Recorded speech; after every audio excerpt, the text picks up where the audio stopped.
안녕하십니까 성도 여러분.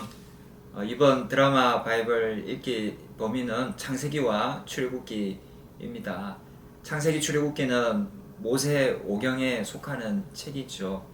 구약의 처음 5권의 책 창세기 출애굽기 레위기 민수기 신명기를 보통 모세 오경이라고 부릅니다. 모세라는 말에 들어간 것은 대표 저자가 모세라고 보기 때문이죠. 이 5권이 구약의 핵심적인 부분을 구성합니다. 구약의 장르를 유대인들은 세 부분으로 나누는데요. 토라, 또 느빔, 케투빔입니다.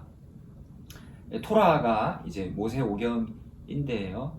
이 세 장르를 유대인들은 비유하기를 케투빔은 성전뜰, 또 느빔은 성소, 그리고 토라는 지성소에 비유합니다. 즉, 세 장르에 속한 책들이 다 중요하지만 그 중에서도 가장 중요한 책은 모세 오경이다라는 뜻이죠.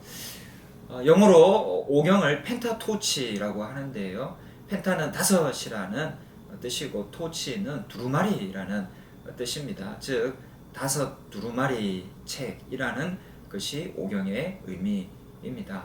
히브리어로 오경을 토라라고 부르며 흔히 율법서라고 번역이 됩니다. 그러나 실제로 오경은 그 전체가 율법이 아니죠. 오경의 내용은 하나님의 창조로부터 시작해서 이스라엘 조상들의 역사, 출애굽 사건, 그리고 출애굽 이후 이스라엘 사람들이 시내산을 거쳐서 약속의 땅을 향해 가는 광야 생활을 기록합니다. 그러므로 오경의 5권의 책은 따로 분리시켜 읽을 것이 아니라 하나의 연결된 이스라엘 초기 역사로 읽는 것이 좋습니다.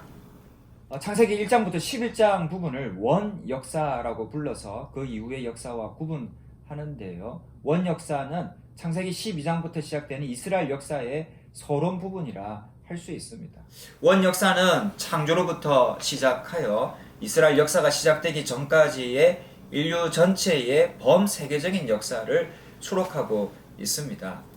1장부터 11장은요, 팩트 중심이 아니라 신학적 해석이 필요합니다. 사실을 아무리 우리가 연구해도 알 수가 없기 때문이죠. 그에 관련된 객관적 자료도 전혀 존재하지 않습니다. 때문에 너무 사실을 따져서 알려고 하기보다는 의미, 의도, 하나님이 이 말씀을 통해 우리 인간에게 주시려는 의도가 무엇인지를 알아보고 읽는 것이 좋습니다.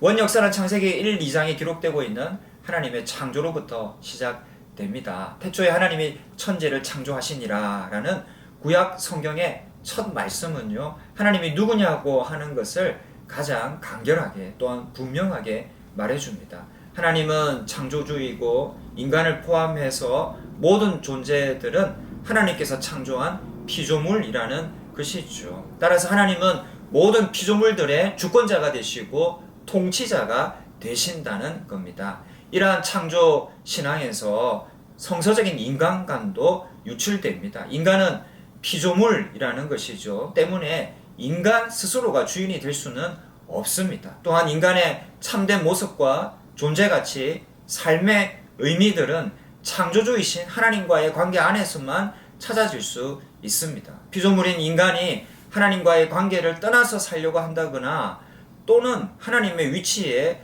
스스로 올라서려고 한다면 그것은 인간의 오만이 됩니다. 성경적인 의미에서 죄란 무엇보다도 관계의 개념입니다. 즉, 창조주 하나님과 피조물인 인간 사이에 존재해야 할 바른 관계가 파괴된 것이 곧 죄가 되는 것이죠. 또한 창조기사는 창조의 질서 안에 있어서 인간의 관계가 어떠해야 함을 잘 보여줍니다. 창세기 1장 26절은 모든 사람이 하나님의 형상으로 지음받았다라고 기록되어 있습니다. 성경은요, 창세기에는 하나님의 형상대로 인간이 지음받았다는 걸 여러 번 강조합니다. 우리나라 사람이건 인도, 베트남이건 인이건 간에 다 하나님 형상대로 지원받은 겁니다. 그런데 인간 세상을 보면 차별이 많죠. 인도만 해도 카스트 제도가 발달되어 불가촉 천민도 있습니다. 인간을 위계화하는 신분제 질서가 아직도 존재합니다.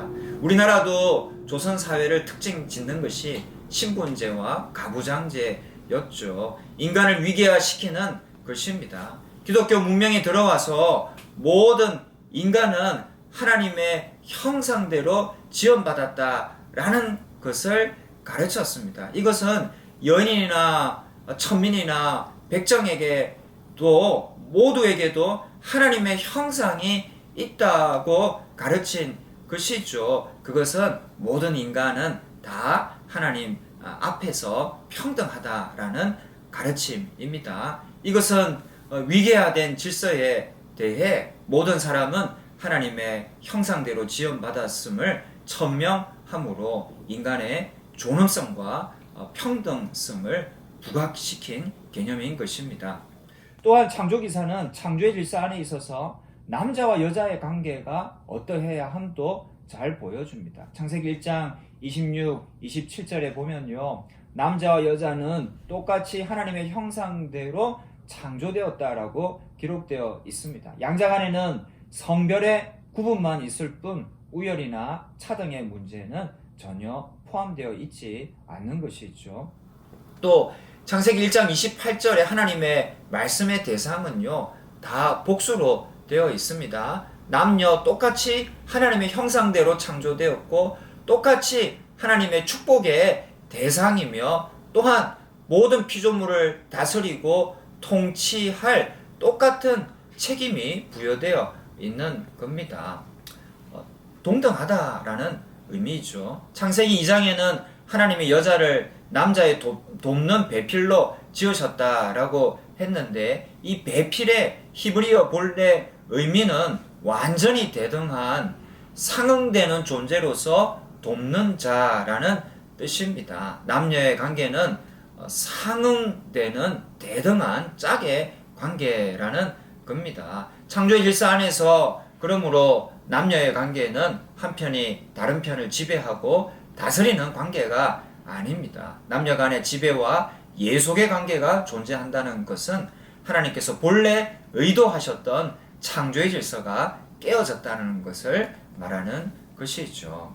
이렇게 남녀 관계에 대해서도 창세기 기사는 우리에게 어떠해야 함을 보여주는 것입니다. 다음으로 창조 기사는 인간과 자연과의 관계를 말해줍니다. 하나님은 인간에게 자연을 정복하고 다스리라는 책임을 위임하여 주셨습니다. 인간은 하나님께서 창조하신 이 자연이라는 정원을 관리하는 정원사의 임무를 감당하는 겁니다. 여기에는 두 가지 중요한 의미가 들어있는데요. 첫 번째로 자연계는 인간의 경배와 숭배의 대상이 아니라 자연세계는 창조자의 영광을 드러내는 겁니다.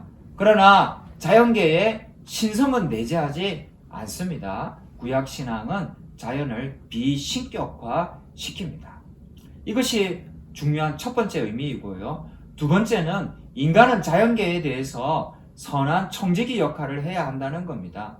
하나님의 아름다운 정원을 훼손하거나 그 질서를 파괴시켜서는 안 됩니다. 인간은 자연을 수탈과 착취의 대상으로 생각해서는 안 되는 것이죠. 인간은 창조의 질서와 조화를 유지, 보존하며 창조주 앞에서 책임질 수 있는 책임성 있는 자연의 통치자, 관리인이 되어야 하는 겁니다. 그러니까 인간은 자연에 대해 범신론도 갖지 말아야 하고 환경 파괴도 하지 말아야 한다는 것입니다. 이것이 인간이 자연과 좋은 관계를 맺는 것입니다. 창조기사를 넘어서서 다음으로 창세기 3장부터 11장까지의 원역사 부분을 살펴봅시다. 창세기 3장부터 11장까지의 원역사를 보면 세 가지 주제가 주기를 이루면서 반복되고 있는 구조를 보여줍니다. 이 세 가지 주제란 첫 번째로 인간의 범죄입니다. 인간이 하나님께 범죄한다는 내용이 나오죠. 두 번째는 하나님의 징벌입니다. 인간의 범죄에 대해서 하나님은 심판하시고 징벌을 내리신다라는 겁니다. 세 번째로 하나님의 은총입니다. 그렇게 징벌을 내리심에도 모든 것이 끝나는 것이 아니라 인간에 대한 하나님의 은총과 사랑은 계속된다라는 것입니다. 이 세 가지 주제가 인간의 타락 이야기, 또 4장에 나오는 가인과 아벨 이야기, 6장에서 9장에 나오는 노아와 홍수 이야기, 또 11장에 나오는 바벨탑 이야기 모두에 있어서 반복되고 있습니다. 하나님이 선악과는 왜 에덴 동산에 두었을까요? 하나님은 인간에게 하나님께 저항할 수 있는 존재로 창조하였습니다. 이것을 보통 자유의지라고 하죠. 하나님은 인간을 순종하는 존재로 프로그래밍하지 않았습니다. 왜일까요? 그것은 하나님의 성품 때문입니다. 하나님은요, 자유를 사랑하시는 분입니다. 인간을 당신에게 자유가 없이 기계적으로 순종하고 종 노릇하는 존재가 아니라 자유를 가진 존재로 창조하셨던 것이죠. 그래서 인간은 때로는 대들기도 하고 순종하기도 하는 겁니다. 하나님의 성품이 자유로우시기에 하나님은 자기를 만난 존재가 자유롭길 원하신 겁니다. 그 자유 안에서 순종하길 원하셨던 것이죠. 그래서 인간이 기쁨과 감격 가운데서 자유 가운데 하나님께 순종하는 존재가 되기를 원하셨습니다. 그렇게 될 때만이 그 순종이 하나님께 기쁨이 되기 때문입니다. 그런데 인간은 이를 악용하고 말았죠. 그것이 바로 선악과 사건인 것입니다. 이어서 이스라엘 족장 역사에 대해 말씀드리겠습니다. 인류 전체를 대상으로 하였던 원 역사는 창세기 11장으로 끝이 나고 12장부터는 새로운 역사의 장이 열립니다. 역사의 지평에 아브라함이 등장함으로써 이스라엘 역사의 막이 오른 것이죠. 아브라함의 집안은 본래 메소포타미아의 남부 지역에 있는 우르 출신인 사람이었습니다. 아브라함이 우르에 거주할 때 그는 하나님의 부르심을 받습니다. 너는 내 고향과 친척 아비집을 떠나 내가 네게 지시할 땅으로 가라는 것이었죠. 이 말씀에 따라 아브라함은 그의 고향과 친척 아비집을 떠나 하란을 거쳐 새로운 미지의 세계 가나안 땅으로 이주합니다. 이렇게 하여 이스라엘 역사는 시작됩니다. 아브라함으로부터 시작되는 이스라엘 족장들의 역사를 이해하는 데 있어서 중요한 것은 하나님께서 아브라함에게 주신 약속입니다. 하나님은 그에게 두 가지를 약속해 주셨어요. 첫째는 땅에 대한 약속입니다. 하나님은 아브라함에게 그가 지시하는 땅으로 가라고 말씀하십니다. 그리고 아브라함이 가나안 땅에 도착했을 때에 내가 이 땅을 네 자손에게 주리라고 약속하십니다. 둘째는 아브라함의 후손의 번영을 약속해 주셨습니다. 아브라함의 후손을 하늘의 별처럼 땅의 티끌처럼 늘려주시겠다는 약속이었죠.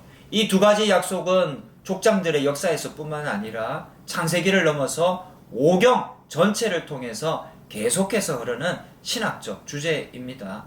하나님의 약속이라는 관점에서 볼 때 오경의 내용은 하나님의 약속들이 어떻게 이스라엘의 역사적인 과정을 통해서 실현되었나 하는 약속의 실현 과정을 보여주는 것입니다. 이 두 가지 약속, 즉 땅과 후손은 한 번만 주어진 것이 아니라 계속해서 반복되고 확인됩니다.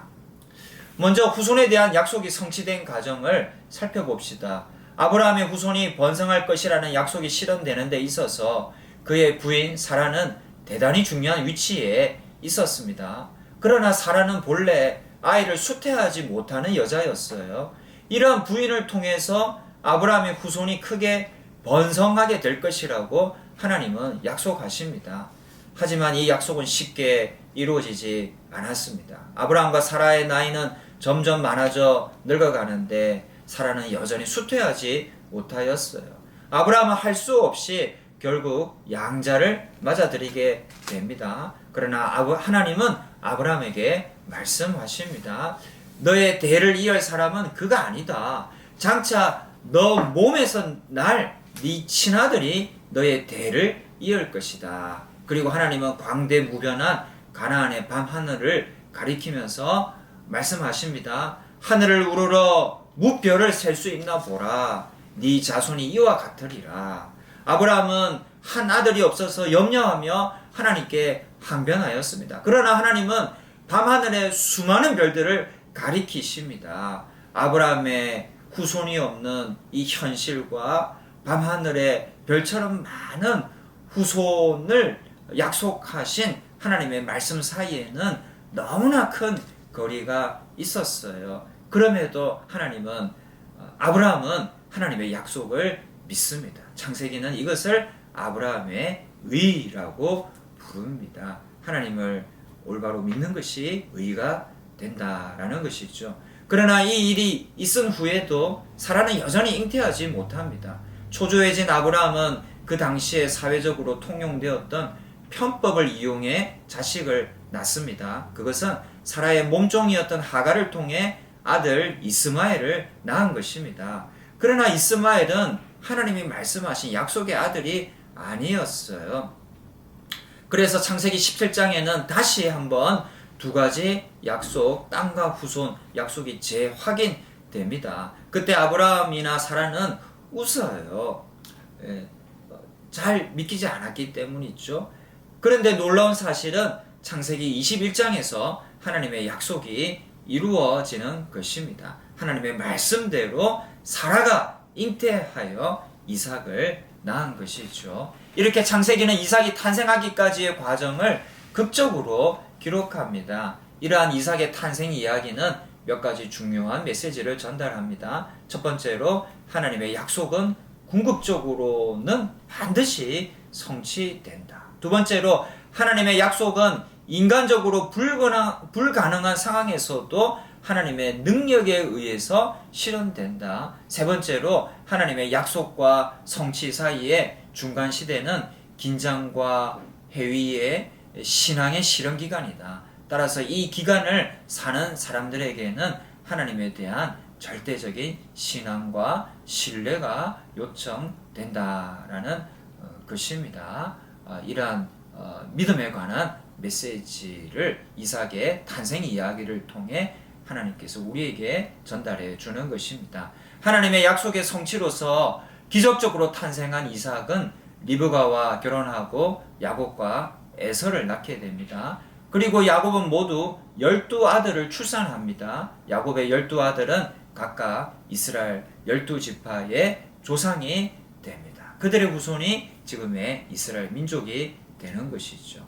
이렇게 해서 이 후손에 대한 약속은 성취됩니다. 다음으로 땅에 대한 약속은 어떻게 성취되었을까요? 이 약속에 있어서도 약속과 성취 사이에는 큰 괴리가 있습니다. 사라가 죽었을 때 가나안 땅에는 그를 매장할 땅도 없었습니다. 온 가나안 땅을 약속받았음에도 불구하고 아브라함은 부인 사라의 매장지를 고가로 매입하지 않으면 안 되었어요. 기껏 이 매장지를 매입한 것이 전부였고 가나안 온 땅을 차지하지는 못했습니다. 가나안 땅을 차지한다는 약속은 성취되기까지의 수백 년 이상 대단히 오랜 기간이 걸렸습니다. 이스라엘 사람들이 출애굽을 한 후 40년 동안의 광야 생활을 거쳐서 가나안 땅에 들어가 정착함으로써 이 약속은 비로소